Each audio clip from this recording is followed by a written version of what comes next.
uramenye nujya gushaka umugore uzagufasha kurera umwana wabyaranye n'umugore wa mbere igihe azaba atakiriho. Ntago mbibifurije, ariko nanone kubo byabayeho uzabanze witegereze neza atazakubera nk'uyu mugore. Ndetse ahangaho umugore dutangiranye afite umwana ari hejuru kuri etaje, ndetse n'umwana w'umugabo we. Mama wuriya mwana ntabwo akiriho, yitabye Imana. Ndetse munsi ya etaje harimo marayika waje arangije arahahagarara asa nkaho azi ibigiye kuba. Uyu mugore arangije aravuga ati ntabwo nashobora kujya mpora ndera icyana kitari icyanjye, icyana ntabyaye, ntabwo byashoboka. Ibi byashoboka bite? Arangije araseka, noneho kugira ngo akwereke ko ari na seri ibintu yaje gukora yabiteguye, yahise afata wa mwana wa mumarayika nawe arambura ibiganza. Wa mwana baramuhanuye araza agwa mu biganza by'uno mumarayika, arangije ahita amusama aramufata. Ndetse uyu mugore mukase atangira guseka anezerewe rwose, bisa nkaho yabiteguye n'ubundi bintu ari gukora, ntabwo ari ibintu bimutunguye. Niba utarakanda subscribe, iki nicyo gihe ukandira like, ubundi uze no kutwandikira muri comment tubwire uko wayibonye.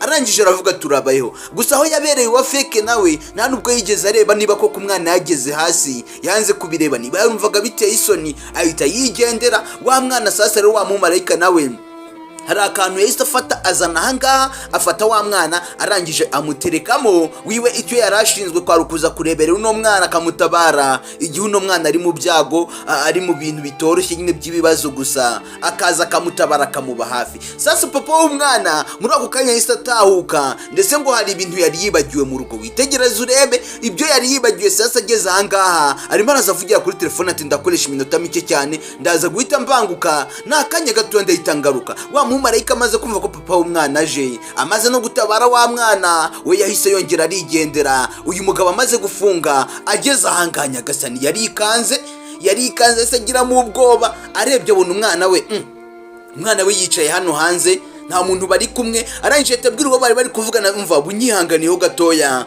ndaje ndongera ngo uhamagare mu kanya. Sasa uno mugabo areba hejuru hose ngo arebe uno mwana niki kiri kujya mbere ko umwana wanjye ari ahangaha. Ku mwana w'umuntu sha yarahise aza yirukanka, arangije aza kumuterura ngo arebe ikijya mbere kuri we, asanga umwana niwe wenyine. Ndetse mukase w'umwana nta kintu na kimwe yitayeho. Nibimbwiye iki twabonye nta nineza mwifuriza, byose nibiba mushakaho. Gusa uyu mugabo arangije aramuterura ati sheri, ati sheri yagiye koko, ati sheri yatangiye kumuhamagara, undi nta nubwo ari no kumva niba ahise ajya hehe. Arangije arareba yumva nta n'umuntu uri gukoma hano mu rugo, aravuga ati sheri wapi, ntabwo ari kumwumva. Ahita yinjira yanarakaye. Tekereza kuba wasigiye umugore umwana uzi ngo ari kumwitaho, warangiza ugataha usanga bimeze gutya. Ndetse ya nkozi y'ibibi imaze kubikora byose yagarutse ahangaha. Arangije aravuga ati ahubwo reka mpamagara umugabo wanjye amubwire ko ibintu byose bimeze neza, umwana ameze neza. Icyo atazi no ko umugabo we yamaze kuhagera. Yafashe telefone ahangaha agiye guhamagara umugabo we, kandi umugabo we ari muri ino nzu. Arangije aravuga ati ariko sha ukuntu se muhanuye hariya, uko nta n'ubwoba nanjye ngira we. Ati narumiwe nanjye nta ubwoba ngira. Arangije aza guhamagara inde umugabo we. Iriya ni telefone yo mu rugo nyine hajyamo nimero 3 uhamagara ku buntu. Umugabo yaje yirukanka azamuka ku muvuduko, ndetse ahangaje kureba sheri yagiye kugira ngo umwana bari hano hanze wenyine. Noneho hariya munsi ya etaje kandi babamo hejuru, nawe yabyibajijeho ni gute umwana yaba yageze hariya sheri wakabaraho. Uyu nguyu akira atarahamagara waje ahita avuga ati sheri nk'ubu ngubu wibereye ahangaha kandi uri kumva utuje. Yarikanga. Uyu yahise yikangamo, yarazi ko agiye kumuhamagara, yarazi ko ari mu kazi. Arangije avuga ati amiyamuri niki kijya mbere se, atumva gabanya ibyo ngibyo wikigira ibyo, icyo ugomba kumenya cyo ni kimwe. Umwana ninde wakubwiye ngo umutare hepfo? Uyanaje avuga ati amiyamuri umwana se mu kanya gato rero nari mpamusize, vuze ati nze ngo uhamagare tumugira ibintu mubwira, hanyuma rero nsubira kureba umwana. Ariko rwose ndikumva nta kikuba cyacitse, n'ubundi nari guhita nsubira kumuzana, cyane ko bakeneye no kujya kureba hanze, akabareba hanze hose. N'ubundi nari guhita nza kongera akamureba nkamwinjiza nta kibazo rwose, akabafata akayaga. Ariko uyu ni umwana sheri, uyu ni umwana wagakwiye kujya umwitaho nk'umwana, nuko amufata nk'umuntu mukuru. Ni umwana muto. Ubusa uyu nguyu uri kubona wowe, tekereza nawe umusizi hari akagira nk'ikintu cyiza kikamukomeretsa, cyangwa kikaba cyamukoraho kikanamutwara, wabimbwira gute, wabinsobanurira gute? Uyaranje avuga ati miyamoro nyihanganire nimba bikubabaje, ntabwo bizongera basi. Gusa uno mugore ukuntu yavuganaga akarimi keza wari kugira ngo koko niko anamwitaho. Ugereranyije aravuga ati rero n'ikindi gihe ntuzabyongere, hari ibyo nanije kureba hano mu rugo, uwo mwana ukomeze umwiteho kandi ubicunge ubizirikane ibyo bintu, uwo ni umwana muto ugomba kumwitaho, reka ndebe ibyo nari nibagiwe. Ugereranyije aravuga ati nta kibazo genda, ariko uyu nguyu yararakaye ndetse aranababaye kuko yari azi ko umwana yabirangije kare, atunguwe no kubona umwana akiri muzima. Arangije aravuga ati ubundi wacyana, ubundi wowe uratsiritse, wacyana ufite iki, ubundi wowe ufite ubuhe burinzi, ni ubuhe burinzi ufite muri wowe buhambaye butuma ibyo ushaka gukorera byose bidakunda? Sobanurira neza. Kumbe icyo atazi nuko uwo mwana yifitiye mu marayika umureberera umunsi ku munsi, yifitiye mu marayika wari umugenderera ndetse umwitaho buri gihe uko agiye guhura n'ibibazo, we ahita amutabara. Umugore ari aho ngaho, umugabo kumbe yari dokima yari yibagiwe. Arangije aravuga ati okay rero ndagiye, hari dokima nari nibagiwe mahanga nizo zari zingaruye. Ati ariko sheri ndakwinginze rwose, uwo mwana uze kumwitaho rwose, ujye umwitaho nawe ujye umubona ko ari nk'umwana, ntukamufata nk'umuntu mukuru, ntukamusigare hanze. Uyirangije avuga ati miyamoro humura rwose, ni rimwe byari bibaye. Ati ariko uri kumva nabuzwa n'iki kumwitaho, icyo kibebe uri kumva nabuzwa n'iki kumwitaho? Ati kandi ahubwo nasezera agira vuba vuba. Ati ngwino hano.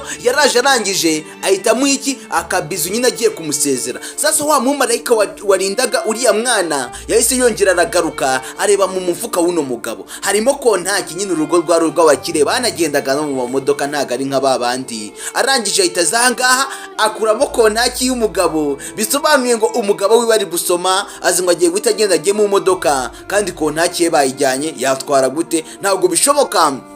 Uyu nguyu amaze gukuramo kontake, umugabo nawe rwose azinga ibintu nta mahoro, ngo yibagiwe dokima aragiye. Arangije aravuga ati masheri nawe uze kugira umunsi mwiza, kandi mama aze kukwitaho. Nyine yamwitaga mama, urabyumva, umuntu wakuze akurera niwe wita mama wawe, umuntu wakuze mu bana. Uyarangije aravuga ati sheri rwose ubizirikana ako kantu, kandi nizere kuri buze kugira umunsi mwiza, uze no kumvugisha. Yaravuga ati ntari bisheri nawe ugira urugendo rwiza, turi buze kongera gusubira. Umugabo yaragiye gusaza ngo asize umwana we mu maboko mazima, kumba hamusize twe twabibonye. Ndetse umugabo akimara kugenda sasa rero witegereze, uyu mugore yese amukurikirana aza kurunguruka ngo arebe yarenze neza ngo nze nkwereke utuntu nikorera. Yaje kureba niba yarenze kugira ngo agire ibindi bintu ajya gukorera uno mwana. Arebye hasi abona umugabo asa n'uri kugenda arenga, aramwitegereza ategereza ko arengukamo hasi agakingura akagenda. Arangije aramucunga abona umugabo aragiye. Arangije araseka ati sha, ati papa wa rero ngo zingo amusigiye umuntu muzima, umuntu uri kukwiteho. Ntabwo ndibuze ko kwitaho nk'uko abivuze, ahubwo reka nze nkwereke. Uyu mudamu yahise afata wa mwana aramujyana, niba amujyanyeho noneho ariko nanone uze kwireba uyirangize. Ndetse twongeye kubona ahangaha yasohotse afite igikarito, niba kirimo iki. Yaje ahangaha afite igikarito kiremereye ariko bigaragara ko harimo ibiro byinshi. Aza ahangaha arangije arareba hirya no hino aravuga ati ubuse noneho ndabigenza gute, ndakijyana he, ngishyire hehe? Ibyo ari kwibaza byose ntabwo azi ko uno mwana ubundi ibihe byose abafite mu marayika wari umuri hafi, abafite mu marayika wari umurinda tayari yanahageze ahangaha. Amagambo yose ari kuvuga uno mu marayika ari kuruyumva. Arangije ahita afata kino gikarito tayari. Witegereze, uyu yaragiye kumujyana, yararimo avuga ati umugabo we yagiye, byarangiye, batangiye kurwanira cya gikarito. Sasa niba kirimo iki? Arangije arakurura, uyu nawe akurura. Mu marayika nyine ni nko kumutinza, ari kuyitinza ari kumutinza kugira ngo wa mugabo niyagira ku modoka aze gusanga yibagiwe kontake agaruke kuyireba. Sasa amangaba bakomeje kurwanira kino gikarito, mu marayika itamwihorera aramureka, ariko uyu nta nubwo ari no kumureba, nta nubwo ari no kumubona. Yitegereje ahangaha noneho yaramwiyeretse. Sasa yaramwiyeretse, uyu yikangamo. Wa mu marayika yese yongera arigendera arabura. Yaravuga ati uyu yarinde ubundi, uyu yarinde, uyu muntu twari duhanganye ahangaha yarinde. Nawe yabyibajijeho, yakomeje kubitekereza, ariko n'ubundi twabibonye ni mu marayika buri gihe iteka ryose ahora ari kumwe n'uriya mwana. Uyu yarangije ahindukira agiye tayari akubitana n'umugabo we. Sasa rero ndebere, sasa yarazi ko umugabo we yagiye mu kazi byarangiye. Uyu yarangije avuga ati miyamoro nyihanganire, ati se ubundi kugarutse bigenze bite? Uyu mugabo nawe aravuga ati okay none se ahubwo wowe iki gikarito kirimo iki, iki gikarito kijyanye hehe? uru rukato rurimo iki? Ngeranje aravuga ati oya miyamora, ahangaha rero harimo imyanda, n'imyanda nari ngiye kujugunya hariya ku kimoteri. Urabizi ko iyo basanze imyanda nkanga baduca amafaranga. Ndetse wa mumarayika yahise yongera aturuka inyuma, uno mugabo yarangaye. Witegereze umugabo mu gihe ari kuganira n'umugore we, wa mumarayika yamuturutse inyuma, arangije afata yako ntacyo yari yamutwaye, arayizana ayisubiza hano mu mufuka we yigeze kuyikura kare. Uyakomeza kuvuga ati ruse miyamoro, we kwisugaruka byagenze bite? Byagenze bite kwisugaruka? Uyananje aravuga ati oya sheri, nari nibutse ko nibagiwe ko ntacyo yanjye mu modoka, sha nyine nari ngiye cyagiye mu kanya ubwo nazaga naje nyifite, ariko ngeze ku modoka maze mu mufuka ndayibura. Yongeye gukoraho nanone arongera ayisangamo. Witegereze urebe, yarongeye ayisangamo. Aravuga ati ruse kino iki ndi kumva ko nari nashyize muri uyu mufuka kare, mu kanya najya kuyirebamo nkayibura, none nkaba nongeye nkayibona. Yabivuye hese? Igenda nk'umuyaga se? Ibikora gute? Uyu mugore nawe bitekereza, aramukebanga aravuga ati cyangwa yamvumbuye se? Ati oya miyamo, no si ngiyo.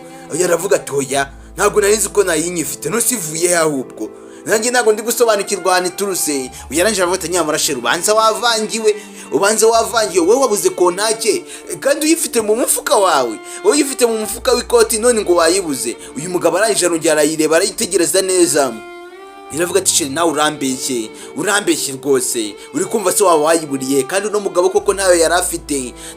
Umugabo arangije aravuga ati nose sheri wazanye nkagutwaza n'undi ko turi kujyana hari imbere. Uravuga ati oya sheri, oya ndabyifasha rwose, genda utiyanduza, wowe jya mu kazi, ntari bibi ndaza kubyitaho cyane ko nanabishoboye, ndabyishoboreye. Yarangije aravuga ati oke ntari bisheri, ubigeze amahoro, ntari bireka nkomeze njye ku kazi kandi ugira umunsi mwiza. Uyu mugore arangije aravuga ati nawe ugira urugendo rwiza, niba muri iki gikarito harimo iki gusa witegereze uze kuyireba uyirangize. niwaza kuyirangiza ndabizi neza kuri buze kuyikunda, ndetse ndabizi neza kuri buze kuyisoza usobanukiwe buri kamwe kose. Arangije areba muri iki gikarito aravuga ati asye ibindi nabirambiwe. Sasa yahise afata cya gikarito agitereka hasi. Mu kugitereka hasi sasa rero yahise atangira kugifungura niba harimo iki. Noneho babantu mwibazaga ibintu biri muri iki gikarito mwitegereze murebe, amaze gufungura kumbi ni wa mwana. Ndebere nawe, ni wa mwana yafashe akira muri iki gikarito, n'ubundi niwe yaragiye guta mu myanda. Arangije aravuga ati asye iki cyana ubanza gitsiritse. Ati ariko nanone ndi kwibaza kuri uyu muntu, mu kanya twari turi kurwanira igikarito, ni kubera iki yaraje akurikiranye uyu mwana? Nawe ni amagambo yibajije. Arangije aravuga ati warwana ubundi niye miti ufite muri wowe ituma udapfa ubundi? Niyo magambo yibajije. Ndetse uno mwana witegereze mu ijosi ryiwe yambayemo ishapure, ubanza ari nayo mpamvu uyu mwana uriya mwabantu mwe biriya bintu biranakora rega, biriya bintu biranakora byo kwizera Imana, ibintu byo gusenga. Uyu nguyu yarangije arebye ahangaha abona ino shapure, yibuka ko mu kanya hari umuntu barimo barwanira inu z'igikarito. Arebye ahangaha aravuga ati ariko se ibi bintu bisobanuye iki? Iyi shapure iriho Yesu, ibi bintu bivuze iki? Yabyibajijeho nawe. Arangije aravuga ati cyangwa ni iri banga sha uri gukoresha riri gutuma utari gupfa akanya ku kanya, buri uko ngerageje kuba naguhitana uri buze guhita urokoka, ni iri banga uko biri kose. Arangije aravuga ati oke wese nzi ndaje nkwereka noneho ikinyuranyo cy'ibi ngibi, nanjye ndaje nkwereka ko nanjye kubijyanye no gutegura, nanjye ndategura ahubwo kakahava. Umudamu yahise agenda, gusa icyo amaze kumenya amenye ko uyu mwana ino shapure ishobora kuba ari ibimukorera iri gutuma atabarwa buri kanya, bikaza gutuma nyine ibyo yateguye kumukorera bibi atabigeraho. Yahise afata wa mwana arangije asubira mu rugo. Yahise asubira mu rugo, cya gikarito nagitaho ngaho, n'ubundi ntago ari ntuze, ntago koko ari imyanda yarajyanye. Ageze ahangaha noneho uyu mudamu hari ibintu yatangiye kwambara nawe mu ijosi, azana n'ifu ahangaha n'amagambo ari kubivugiraho, avuga ati mu murwanyi paka niba ari nde bari buze kurwanya, sinzi abantu ari kubwira, ati ntago ari buze kuharenga ahangaha. Witegereze urebe, ubu noneho yagenda yaryoye ibintu bigezaho biryoshye. Arangije afata ifu ahangaha aravuga ati ahangaha ntago ari buze kuharenga, uyu muryango ntaze kuwunyuramo, ntuze gutuma wunyuramo. Ese ninde ari kubwira? Hari n'ibintu yambaye mu ijosi bimeze ukuntu bicanganye. Afata yafu ayinyabagiza hano mu muryango, yafashe yafu ayinyabagiza hano mu muryango, arayinyabagiza hose agenda yihakwirakwiza, ndetse ku buryo ki ahangaha sinzi umuntu ari kuzitira nyine ari kuvuga ngo ntaze kuhanyura, inofu n'ibirimo ibirozi biri buze kumutanga ntawamenya. Gusa nanone uwo muntu nawe ntituramumenya, ari niyo mpamvu mbabwira ati muyirebe muyirangize. arangije kubikora yahise asubira mu nzu. Mu gusubira mu nzu sasa rero witegereza ureba akantu ko kandi yagarutse hehe kandi wa mwana yiryamire yamusize hano mu buriri. Yaje aseka noneho avuga ati akawe kashobotse kuri iyi nshuro noneho biragenda bite ko wagiye urokoka kenshi, noneho kuri iyi nshuro urabigenza bite ko nicyo gishapure wambaye mu ijosi nacyo ngiye kukijugunya nyagasani. Ngo nayo shapure wa mwana yari yambaye ngo nayo agiye kuyijugunya. Ubu noneho ndagufite niba hari n'uwagutabaraga namaze kumushyiraho uruzitiro umurongo ntarengwa araza guca he sasa rero ntaho uri buze kubona, nta muntu n'umwe uri buze kubona gutabara kuri iyi nshuro. Ibyawe niho bigiye kurangira kuri uyu munsi, tayari witegura ahubwo ko isi ugiye kwisezera. Arangije muri ako kanya wa mumarayika amenya ko uriya mwana ari mu byago agahita atabara.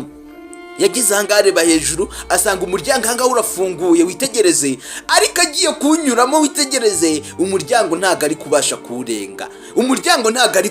Ni iki cyabaye sasa rero? Umuryango aragira ngo agiye gutambuka wapi bikanga. Mbese muri make wasanga bya bifu uriya mugore yari ari kunyabagiza hariya avuga ati ntago ari buze kuharenga. Ubanza ari uriya mumarayika yari ari kuzitira kugira ngo ataza gutabara uyu mwana. Ndetse wa mugore yahise afata ya shapure uno mwana yari yambaye ayimukura mu ijosi, kandi no shapure buriya wasanga ifite byinshi ivuze kuri we, buriya hina byinshi nyine imurinda. Ndetse ahangaha arangije uyu mugore wagira ngo yakoreraga Sekibi ahita afata wa mwana aramuterura. Mu kumuterura sasa rero amucana ku muryango wo hirya, wibuka uw'imbere yasize awufunze. Yamucishije kuwo mu gikari kuri etaje nyine hari etaje.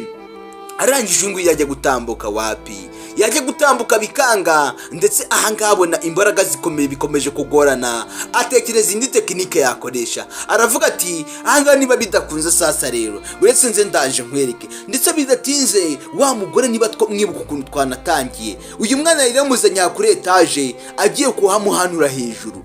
Wa mumarayika nibwo yaje akamutabara. Noneho kuri iyi nshuro naho yarongera arahamugarura, arongera amuzana kuri ya etaje nanone. Aravuga ati kuri iyi nshuro wagutabaraga ntago ari buze kuboneka, uraza kubigenza gute? Urabikora ute noneho ko wagutabaraga atari buze kuhagoboka?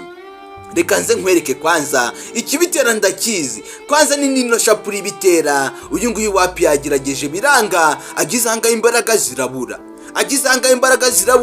Arangije arongera ashyiramo imbaraga wapi arimo gushaka no kuba yaguruka nyine ngo ava aho ngaho ajye kuzenguruka, ariko ntabwo biri gukunda. Uyarangije akuramo ishapure ya wa mwana, arayifata arayirekura, irahanuka yikubita hasi yamaze kuyikura mu mutwe w'umwana. Ese biri buze kurangira gute? Ndetse uko ibyo uri kwibaza byose ndabizi neza kuri buze kubisobanukirwa. Ya shapure yaramanutse yikubita hasi. Umugore uranga atangira guseka, nawe hari imbaraga zindi ari gukoresha zepfiriya. Arangije aravuga ati ubu rero kuri ako ni shapure yikubise hasi, nawe niko ugiye kugenda, ni wowe ugiye gukurikiraho birediba witeguye. Uyu arangije aravuga ati ariko se imbaraga zanjye zibaye iki? Niki kitari gukunda muri jyewe? Arangije aravuga ati mana ndakwingize nyongerera imbaraga, shaka ukuntu natabara uno mwana n'izindi mbaraga bundi bushyashya. Arangije akoresha spirit. Arangije witegereza ureba akantu ku kandi tayari yahise agenda. Noneho Imana yahise yongera imwongerera izindi mbaraga, ahita agenda itabura. Umugabo papa w'umwana nawe aranga mu muhanda rwose ari kugenda agiye mu kazi ngo ibintu byose n'amahoro mu rugo, kumva umwana wari mu kangaratete. Ndetse wa mumarayika nta n'ahandi yahise azangaza guhagarika papa w'umwana, ahagarika imodoka ye. Yaramubwiye ati hagarara. Uyu nguyu yitegereje ariko se abonye neza yabonye umuntu imbere yiwe, imodoka yamugezeho. Yarazi ngo n'umuntu agiye kugonga, kumbe uyu nguyu ntagagongwa. Ndetse yahise afata ya modoka arayihagarika. Umugabo atiriwe fata feri. Tekereza imbaraga yakoresheje kugira ngo ahagarike imodoka. Uriya mugabo nta feri afashe. Arangije aravuga ati sohoka mu modoka agira vuba urakenewe. Niyo magambo yamubwiye. Umugabo aravuga ati rwose uriya muntu ninde? Ninde umpagaritse gutyo gusa akitora akampagarika nari nibereye mu rugendo nigiriye ku kazi kanjye? Yewe urinde? Niyo magambo yamubajije. Ariko nanone wari kubaza ntago ari kumusubiza. Arangije agira amatsiko. Urabiza amatsiko nta muntu utayagira. Yagize amatsiko aravuga ati reka ndebe uriya muntu njye kureba uwo ari we. Uyu aravuga ati gira vuba sohoka mwaho, ahita abura. Sasa uyu nguyu waje kureba yamajije kugenda kare. Arangije ahita afungura urugi rw'imodoka asohoka mu modoka ngo azarebe ubundi uno ni mutugani, uyu ninde? uyu ni Mutugani yaje kureba ahangaha. Witegereze mu kuza kureba yasanze nta muntu hari, avuga ati buse namugonze, ariko se nanone ko nahamubonaga nahagaze imodoka yabimugonze gute? Ntabwo bishoboka. Yaje kurebera no munsi y'amapine hose arareba, aravuga ati sagiye hehe, arengeye hehe, harenganye hehe? Arahanga ari kureba, ari kubyibazaho, ariko nawe wabyibaza umuntu yabonaga ahangaha yabagiye hehe? Ndetse muri aho kanya yarongeye aramwiyerekana none, aravuga ati rega wishakira munsi y'amapine ndi hano. Uyaranje yumvijwe hakurya, arikangamo, yahindukiranye ubwoba, ahindukiye arebye hakurya. Witegereza ureba akantu ko kandi afitemo n'ikintu cy'ubwoba bwo ukuntu arebye hakurya ahita amubona, ahita asubira inyuma, afitemo ubwoba nawe. Arebye hakurya namubonye, witegereza ureba akantu ko kandi arenje aravuga ati kubera icyo umuhagaritse, kuki umuhagaritse ahangaha ubundi wowe urinde? Uyu mumarayika aramubwira ati icyo ugomba kumenya cyo ni uko ugomba ugatisha imodoka yawe usubire mu rugo, umwana wawe ari mu bibazo, umwana wawe ntago ameze neza, gira vuba vuba ujye kumutabara. Uyananje aravuga ati ese umwana wanjye afite ikihe kibazo? Umwana wanjye ari kumwe n'umugore wanjye. Ati ibyo uri kuvuga ntabyo uzi, ari mu bibazo. Ati ruse ninde uri kubimukorera? Umugabo yakomeje kumubaza, akomeza kumubaza gusa aravuga ati uyu nguyu wasanga ari untera igihe. Arangije aravuga ati we subira mu rugo, byose ndibuze kubikubwira, kandi wagera mu rugo ndabizi neza kuri buze kubyibonera. Subira mu rugo, gira vuba vuba. Uyu nguyu nyine message ye yari amaze kuyitanga, ntabwo yari gukomeza aterana amagambo nawe amubwiye ati genda undi yanga. Uyu yaravuze ati ariko sibyo uri kumbwira niba ikibundi wowe urinde? Aramubura. Arangije ariko nanone abitekerezaho, aribaza ati uyu muntu utankoresheje impanuka, uyu muntu utagize gutumbwire ngo usubire mu rugo, reka nze subire ndebe ubundi wa mugani. Umugabo yabitekerejeho avuga ati kuzira none umugore wanjye yaba yakoze iki kibi? Ni iki kintu kibi yaba yakoreye umwana wanjye ko nzi ko bari kumwe, cyangwa se yaba yongeye akamusiga hanze? Yahise yibuka koko wa mugani mu kanya yagiye amusanga hanze, aravuga ati wenda wasanga yongeye akamusiga hanze hakaba hari ikibi cyaba kigiye kumubaho, reka nsubire yigitaraganya. Umugabo yahise azanga ajya mu modoka, kuko nyine buri amaze kubyibuka yahise avuga ati ubundi wa mugani ko mu kanya aho yari yamutaye hanze, ubu nabwirwa n'iki ko n'ibindi atabikora? Umugabo yahise ajya mu modoka atangira gukata, ndetse yaragiye no ku kazi, ariko ntabwo ari ngombwa kujya ku kazi usize mu rugo iwawe ibintu bitagenda neza. Yaravuze ati reka mbaze njye gutabara umwana wanjye, mbaze njye kureba uko umwana wanjye ameze, iby'akazi ko akazi ntagiye kadakorwa.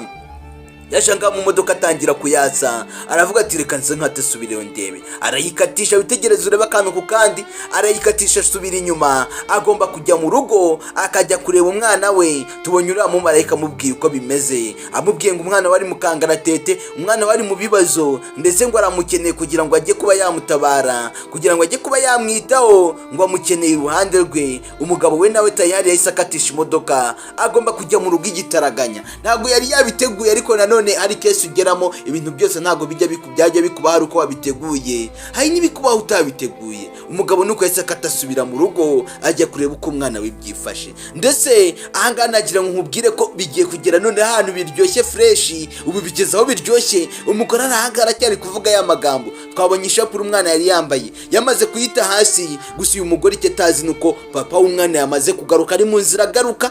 Papa w'umwana ari mu nzira agaruka. Ingo ari kuvuga ati rega no kwanze no kuva na kera hose, nubwo umugabo wawe mba mubeshya mwereka ko ngukunda, nta rukundo na ruke nigize nkugirira. Agiye gufata umwana, agiye kumuhanura, kumva umugabo yahageze, yahise azana na polisi. Ntabwo yari kwagira wenyine, arangije avuga ati miyamuru uri muhavi ibyo bintu wibikora, ibyo bintu bireke wibikora, umwana wanjye wimuhanura aho ngaho. Ndetse n'umupolisi yahise akomeza ajya kuzenguruka hirya, uyu mugabo asigara amurangaza, umupolisi nawe ajya kumuturuka inyuma kugira ngo barebe ko bamwambura uriya mwana, kuko n'ubundi babonaga ko barebye nabi yanabikora, uyu nta mikino. Arangije aravuga ati miyamoro nimudasubirayo ndibubikore ndamurekura, nimudasubira inyuma ndibuze kubikora, ngewe ndumve inama nabagira ariko mwasubira inyuma. Uyu mugabo aravuga ati sheri ntabyo wakora, have wibikora ibyo bintu ndi bibi, umwana wanjye yagutwaye iki? Nta kibi yagukozeho ndabizi. Mwiwero yaravuga tumva we nakubwiye ati subira inyuma. Yaravuga ati okay nta kibazo, reka masubire nta ribi, reka masubire muri ako kanya kiri aho ngaho. Yarangariye uriya mugabo yakomeje kumurangaza. Polisi yahise yagirira amubwira ati umva zana uwo mwana agira vuba vuba, uyu mugore arangije yarafashwe tayari. Arabigenza gute sasa? Hasi hari umugabo ndetse hejuru polisi nawe yahageze. Yaravuze ati subira inyuma cyangwa mbikore, subira inyuma cyangwa murekurira kuri etaje, ndavuze ngo subira inyuma. Ndetse wa mumarayika wahora agatabara wa mwana kuri iyi nshuro naho yarongeye arahagoroboka nk'uko yigeze kubikora kare. Yahise amenya ko umwana n'ubundi byanga byakunda bagiye kumuhanura ahangaha. Uyu nguyu yarekuye umwana, mu kumurekura uyu yaje yirukanka avuga ati mwana bigenze bite mana, kumva umwana yatabawe. Umugabo nawe yari yipfutse mu maso azi ngo ibibaye biteye ubwoba, kumbi mumarayika arahari. Mumarayika yari yahagobotse, yahise afata wa mwana. Uyaranje aravuga ati ibyaha bise byikuba inshuro nyinshi, ubikoze wabigambiriye bise byikuba, none ahangaha bahita banagukatira burundu naho babigukatira. Arayije atanamufata aravuga ati canga tugende, gira vuba vuba, nyura ahangaha gira vuba vuba. Uyu nta mugore urimo. Tekereza kuzana umuntu nk'uyu nguyu ngo agufashe kurera umwana wawe, ahubwo ugasanga niwe ugiye kumwangiza, ugasanga ntacyo agiye kongeraho, ugasanga ahubwo agiye kubihuhura. Byarutwa nuko wazana umukozi ahubwo byanaruta wa mugani. Uyu yarangije nta kindi yakoze, yaraje ahita aterura wa mwana we mumarayika yaramumuhaye. Arangije aravuga ati sheri nizere kumeze neza mwana wanjye, nizere kumeze neza. Wa mugore nawe bamuzanye anga bamufashe bamuboke, azatakanga use yasaba imbabazi ko kavuga ngo iki abikoze bamubujije. Ndetse uyu mugabo arebye umugore we yizeraga, yafataga nka shuwe umufasha kurera umwana, amwitegereje arangureba umujinya uramwicuye, atangiye kuvuga ati sheri mbabarira rwose, wasanga nanjye ari umutwe byari byivanze, sinzi abazimu bari banteye, ndetse reba n'ibintu yambaye no mu ijosi niba ari ibya satani. Uyu yarangije aravuga ati ndakwisabye kukubabarira, nuko bagenda bakagufunga burundu, ubundi yonse kuba nta kubabari. Ibyo nari kugukorera ntago wari bubikire, nari kugukubita paka ushize mu mwuka. Afande arangije turamufata aramujyana ati gabanya amagambo sha, ayo ni amatakira ngo yikwitakishwa witakishwa mu biki, canga tugende gira vuba vuba. Ndetse umugabo wari ugiye ku kazi, ndetse yabanje no kwanga kwizera wa mumarayika, ariko abonye ko ibyo yamubwiraga ari byo, tayari umwana waratabawe. Ni nuko tuyisoje, nta kindi gice gihari, nuko nguko irangiye. Umugore bamufunze, umwana asigaranye na papa we, ndetse wa mumarayika nawe yarikoze akazi gakomeye. Uyu mugabo arangije aravuga turakoze mana, wamfashije kuba natabaye umwana wanjye. Atari ko sina none ubundi kuki nizera guriya mugore, namwizereraga icyo ubundi nabonaga mwiki, kuki namwizeye. Hari igihe nyine ibintu biba ukicuza impamvu wizeye umuntu, ukibaza impamvu ukicuza nyine ugasanga uri kwicuza ariko n'ubundi ntacyo bitanga. Uyu nawe arangije aravuga ati mwana wanjye humura, byose biraza kujya ku murongo, byose biraza kumera neza, ndabizi neza, kandi tugiye kwibanira njyewe nawe, nzakomeza mwito nta kibi kizakubaho. Ahangaha yese abona ko ubundi kuzana umuntu ngo umufasha kurera umwana birutwa nuko yamwitaho, byaba ngombwa akajya namujyana ku kazi, ariko azi ngo umwana wameze neza. Ciao ciao, ndabakunda cyane, Imana ibampere umugisha.